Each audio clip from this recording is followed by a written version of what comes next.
আসসালামু আলাইকুম। আজ ডক্টর ইউনূসকে উদ্দেশ্য করে কিছু কথা বলবো। আপনারা সবাই জানেন ডক্টর ইউনূসকে আমি খুবই শ্রদ্ধা করি। তার মানে এই নয় যে আমি গ্রামীণ ব্যাংক বা ওই মাইক্রো ক্রেডিটের সমর্থক। আমি মাইক্রো ক্রেডিটের ঘোরতম বিরোধীদের একজন। তবে আমি ডক্টর ইউনূসকে সম্মান করি এই কারণে যে তিনি বাংলাদেশের জন্য এখন এক অমূল্য সম্পদ, যার পৃথিবীর যে কোনো দেশের রাষ্ট্রপ্রধান বা সরকার প্রধানের সঙ্গে একটা টেলিফোন করে যিনি কথা বলতে পারেন, অ্যাপয়েন্টমেন্ট নিতে পারেন, সে ধরনের এক ব্যক্তিকে বাংলাদেশের রাষ্ট্রপ্রধান হিসাবে পেলে আমাদের খুব সুবিধা হতো। তবে আমি প্রথম দিন থেকে যেটা বলে আসছি, ডক্টর ইউনূসের যে নাম, যশ, প্রতিপত্তি ও জনপ্রিয়তা রয়েছে দেশে ও দেশের বাইরে, তার আমরা কোনো সুযোগ গ্রহণ করতে পারলাম না। এই যে আবু সাইদদের রক্ত, এত রক্ত দিল তারা, 4-5 হাজার মানুষ নিহত হলো, আরো বহু হাজার আহত হয়ে পঙ্গু হয়ে গেল। তাদের রক্ত যেন বৃথা না যায়, সেজন্যই ডক্টর ইউনূসকে উদ্দেশ্য করে আজ কতগুলো অপ্রিয় সত্য কথা বলবো। ডক্টর ইউনূস হয়তো আমার কথা শোনেন না, তবে যারা শুনছেন তারা যদি আমার এই কথাগুলো তার কাছে পৌঁছে দেন, আমি বাধিত হব। আমি তো খুব জনপ্রিয় কোনো ব্যক্তিত্ব নই। আমি আমার যতটুকু সাধ্য আমি চেষ্টা করি যাতে বাংলাদেশটা বেঁচে যায়, টিকে যায়। কেননা এর চারদিকে আমরা শত্রু পরিবেষ্টিত, মহাশত্রু। বাংলাদেশের তথা উপমহাদেশের ছোট ছোট দেশগুলোর মহাশত্রু সাম্রাজ্যবাদী দেশ ভারত। ভারত বাংলাদেশের সার্বভৌমত্ব বা স্বাধীনতায় বিশ্বাস করে না। শুধু তাই নয়, ভারত চায় বাংলাদেশকে তাদের একটা রাজ্য বা কলোনি বানিয়ে, উপনিবেশ বানিয়ে রাখতে চায়। সেজন্যই আমাদের ভারত বিরোধিতা। ভারত বিরোধিতার সঙ্গে হিন্দু বিরোধিতার কোনো সম্পর্ক নেই। আমি হিন্দুত্ববাদ বিরোধী, হিন্দু বিরোধী নই। আমার অনেক অনেক হিন্দু বন্ধু, শিক্ষক, গুণগ্রাহী এবং আমার অনেক বেনিফ্যাক্টর, যাদের কাছ থেকে আমি উপকৃত হয়েছি, তাদের নাম আমি সারা জীবন মনে রাখবো। তাদের প্রতি আমি কৃতজ্ঞ। তাই আমার ভারত বিরোধিতাকে কেউ হিন্দু বিরোধিতা মনে করবেন না। আমি যে জন্য উদ্বিগ্ন, যে জন্য আজকের আলোচনা করছি, আমি মনে করি ডক্টর ইউনূস, আপনি না পারলে ছেড়ে দিন, আপনি ক্ষমতার থেকে সরে যান। কারণ আমাদেরকে ভারতের সাম্রাজ্যবাদের হাত থেকে দেশ রক্ষা করতে হবে। আমরা আশা করেছিলাম, এবং আমি 8ই অগাস্ট যেদিন আপনি কুখ্যাত চুপ্পুর হাতে শপথ নিলেন, সেদিনই আমি আশাহত হয়েছিলাম, মর্মাহত হয়েছিলাম, দুঃখিত হয়েছিলাম ডক্টর ইউনূস, যে আপনি এই এত বড় ভুলটা কেন করলেন। সেই ভুলের খেসারত কিন্তু আপনাকে দিতে হবে। দেশবাসী, এই 18 কোটি মানুষ আপনার ভুলের খেসারত দেবে না ডক্টর ইউনূস। আপনি যত বড়ই অমূল্য সম্পদ হন না কেন, বাংলাদেশ আপনার চাইতে বড়। দেশ আগে, ব্যক্তি পরে।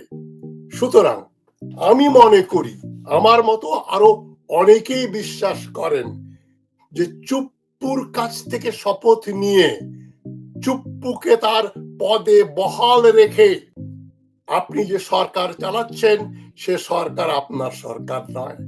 আমি ইতিমধ্যে বলেছি, ইউনূস সরকারে ডক্টর ইউনূস কিন্তু নেই, উনি অনুপস্থিত।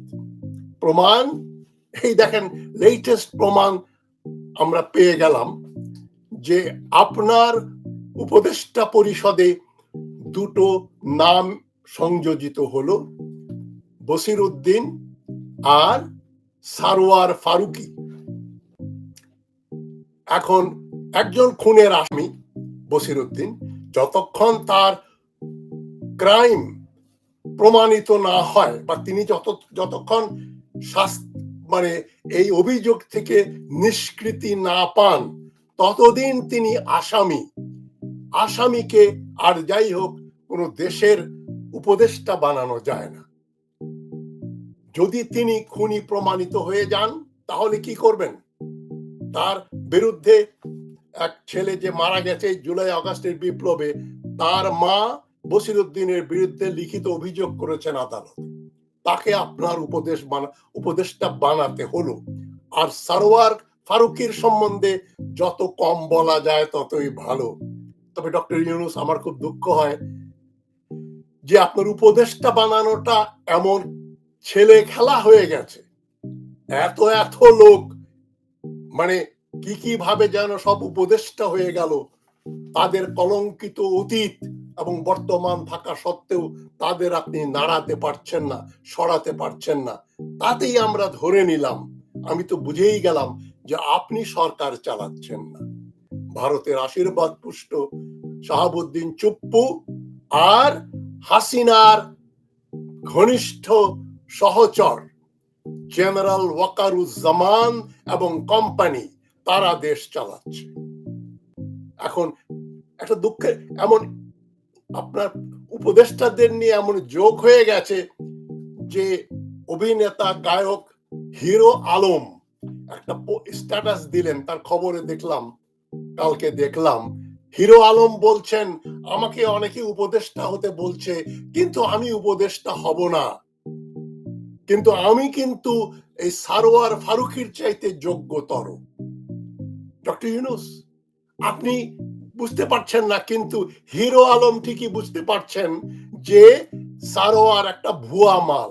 2 নম্বরই সে সেদিন পর্যন্ত হাসিনার দালালি করেছে। এই ম্যাট্রিক পাস নাট্যকার, সিনেমা পরিচালক, যার স্ত্রী ফজিলতুন্নেসার ভূমিকা পালন করেছেন মুজিব ছায়াছবিতে, মানে হাসিনার মায়ের অভিনয় করেছেন, কত ঘনিষ্ঠ ছবি উঠেছে হাসিনার সঙ্গে, তাকে আপনি উপদেষ্টা বানালেন। এখন আমাদের ট্র্যাজেডি হচ্ছে কি, আমাদের যে কাণ্ডজ্ঞানহীনতা, সোশ্যাল মিডিয়াতে সর্বত্র লোকজন ওই ব্যক্তি বা ওদের খুঁজে বেড়াচ্ছে কারা ডক্টর ইউনূসকে, এই বসিরউদ্দিন এবং সারোয়ার ফারুকীকে উপদেষ্টা বানানোর প্রস্তাব দিল। যেন এই প্রস্তাবকারীরাই দোষী। ডক্টর ইউনূস, আপনার কোনো দোষ নেই। জনগণ আপনাকে অনেক ভালোবাসে, শ্রদ্ধা করে, কিন্তু আমিও তাই করি। কিন্তু আমার একটা প্রশ্ন, আপনার হাত দিয়ে কেউ তামাক খেয়ে যাচ্ছে, আপনি বলেন আমি তো জানি না, আমি ঘুমিয়েছিলাম, আমার হাত দিয়ে তামাক খেয়ে গেছে, তাই আমার হাতে গন্ধ। ডক্টর ইউনূস, দিনের শেষে আমরা কিন্তু আপনাকেই দায়ী করব। হিরো আলম যেটা বুঝতে পারছেন যে সারোয়ার ফারুকী একটা ভুয়া লোক, আপনি এত বিজ্ঞ, এত বয়স্ক ব্যক্তি, আপনি বুঝতে পারছেন না বা বুঝেও কিছু করতে পারছেন না। সেজন্যই আজকের এই আলোচনা করছি আমি যে ডক্টর ইউনূস, আপনি না পারলে ছেড়ে দিন। আমরা তো ধরেই নিয়েছিলাম চুপপুচকে চলে যেতে হবে। আসিফ নজরুলের কঠোর বক্তব্য যে তিনি খেলাফ তার শপথ ভঙ্গ করেছেন, তিনি মিথ্যাচার করেছেন, ওটাই তাকে ইমপিচ করার জন্য যথেষ্ট ছিল। উনি একবার বললেন হাসিনার পদত্যাগ পত্র আমার কাছে আছে, আবার অক্টোবরের 20 তারিখ নাগাদ উনি বললেন আমার কাছে কোনো পদত্যাগ পত্র নেই, হাসিনা আমাকে কিছু না বলেই চলে গেলেন ইত্যাদি, এ ধরনের মিথ্যাচার। আমি ধরেই নিয়েছিলাম এবার ছাত্র সমন্বয়ক এবং আসিফ নজরুলও যখন বলছেন তাহলে কয়েক ঘন্টার ভেতরেই চুপ্পু মিয়া চলে যাবে। হয়নি, যায়নি। না যাওয়া মানেই কিন্তু আপনি যে সরকার চালান না তার প্রমাণ। আপনার কোনো ক্ষমতা নেই। ওয়াকারুজ্জামান কলকাঠি নাড়ছে। বাংলাদেশ সেনাবাহিনীতে serving officers, lieutenant colonel, brigadier লেভেলের অফিসার্স, যাদেরকে আমি গত 20 বছর থেকে চিনি, 20 বছরের বেশি। আমি যখন ন্যাশনাল ডিফেন্স কলেজে পড়াতাম, স্টাফ কলেজে পড়াতাম, তখন থেকেই যারা তখন ক্যাপ্টেন মেজর ছিলেন তাদের সঙ্গে আমার পরিচয় আছে। এখন ঘনিষ্ঠতা আছে, সার্ভিং কর্নেলদের সঙ্গে আমার ঘনিষ্ঠতা আছে। তারা বলছেন ওয়াকার কি পরিকল্পনা করছেন ভারতীয় দূতাবাসের মাধ্যমে, ভারতের মাধ্যমে বাংলাদেশে একটা সামরিক অভ্যুত্থানের প্রস্তুতি প্রায় সমাপ্ত হয়ে আছে। আপনি বুঝতে পারছেন না। ওয়াকার হয়তো আপনাকে অপসারণ করবে, আর খোদা না খাস্তা এমনও হতে পারে আপনাকে চিরতরে সরিয়ে দিতে পারে।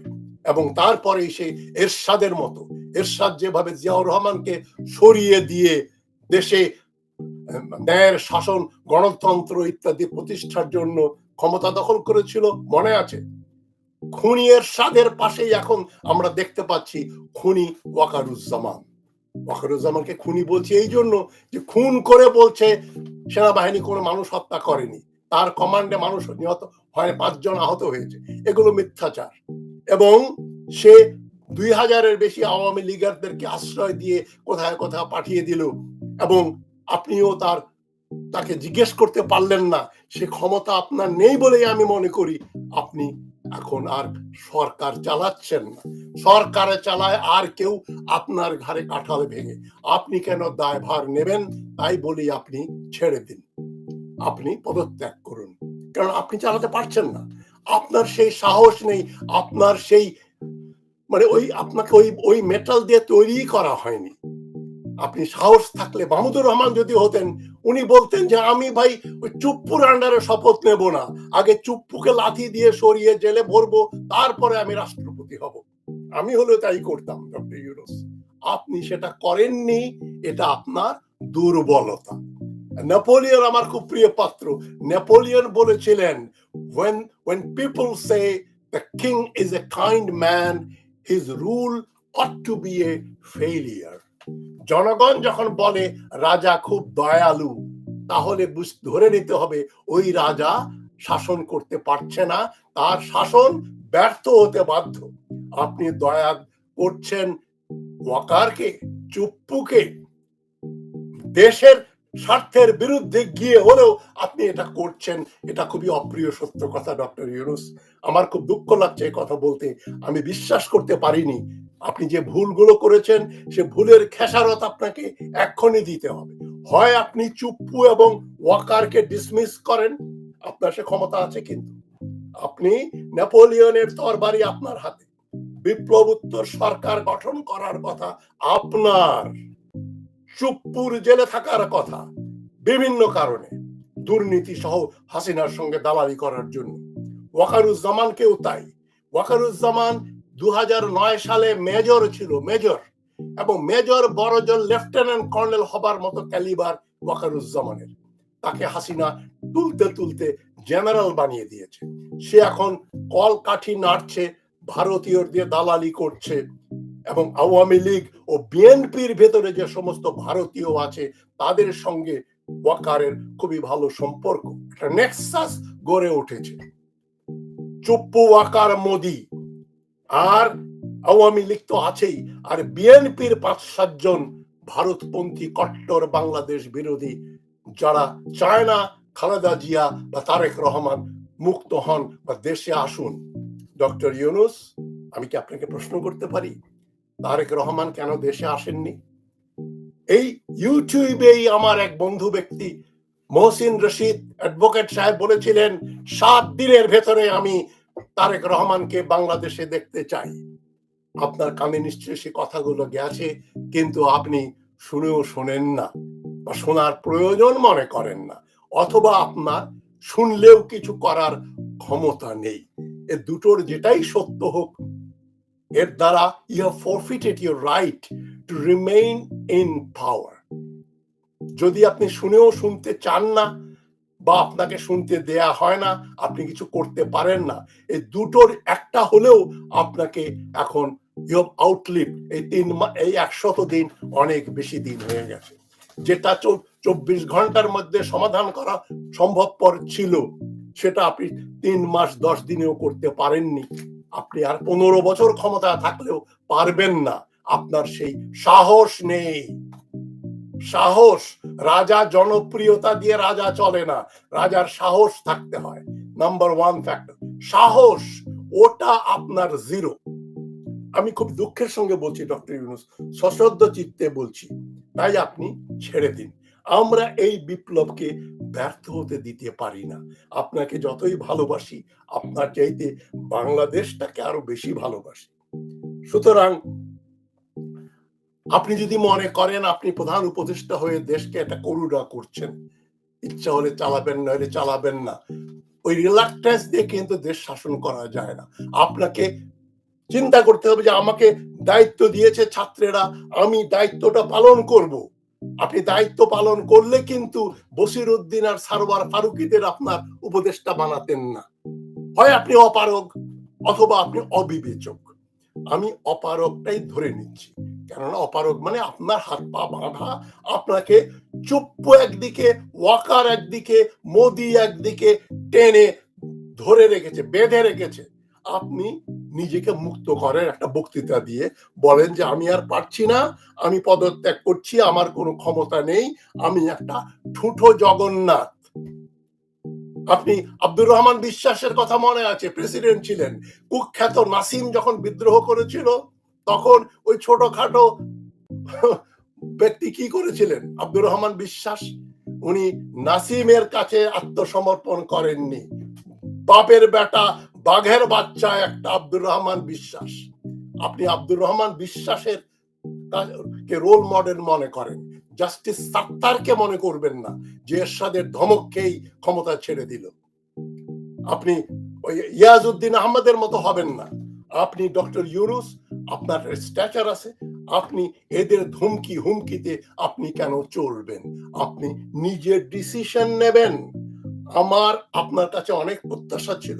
আমি বহুবার আমার চ্যানেলে বলেছি, বিভিন্ন জায়গায় বলেছি যে বাংলাদেশকে ডক্টর ইউনূসের মতো এক ব্যক্তিকে পাওয়া একটা দুর্লভ সৌভাগ্য।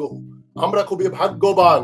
কিন্তু এটাও আমি বলেছি, কিন্তু ডক্টর ইউনূস কন্ট্রোল করতে পারেন না, তিনি না বলতে পারেন না, তিনি চুপ্পুকে লাথি মারার সাহস জোগাড় করতে পারেন না।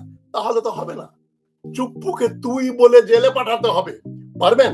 পারবেন না। তাহলে ছেড়ে দিন, আপনি ছেড়ে দিন। আপনি বললেন, ভারত যেদিন বললেন ইলিশ মাছ রপ্তানি করা হবে না, জানেন আমি কত খুশি হয়েছিলাম যে বাঘের বাচ্চা একটা ডক্টর ইউনূস মোদির গালে থাপ্পড় মারলো।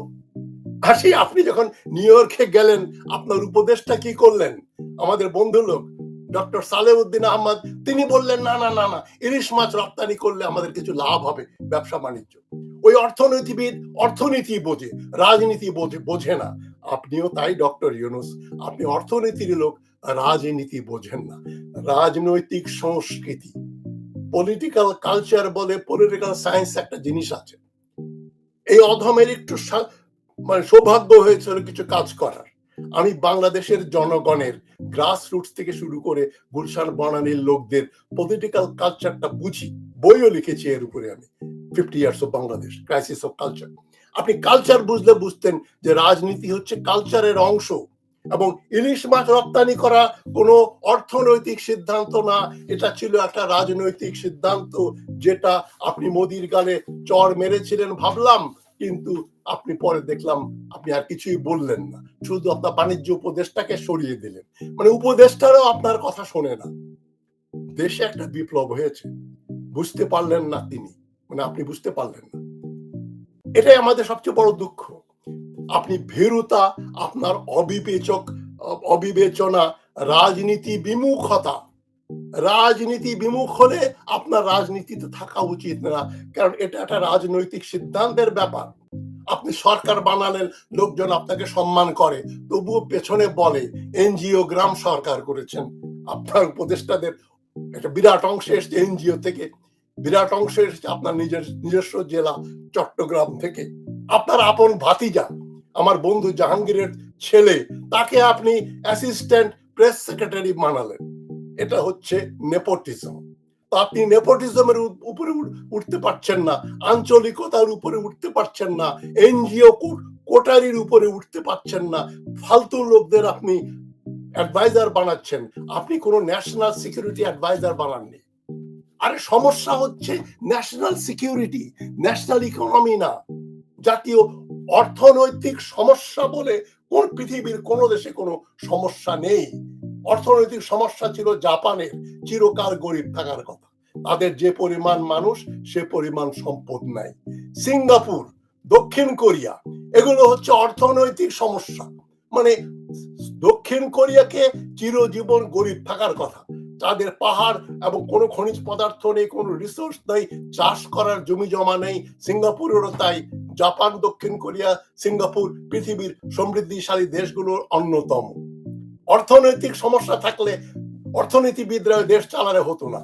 এখানে প্র্যাগমেটিক পলিটিক্যাল ডিসিশনের ফলে, লি কুয়ান ইউর ফলে, পার্ক চুং হির ফলে এবং মেজি রেস্টোরেশনের ফলে জাপান উন্নতি করেছে।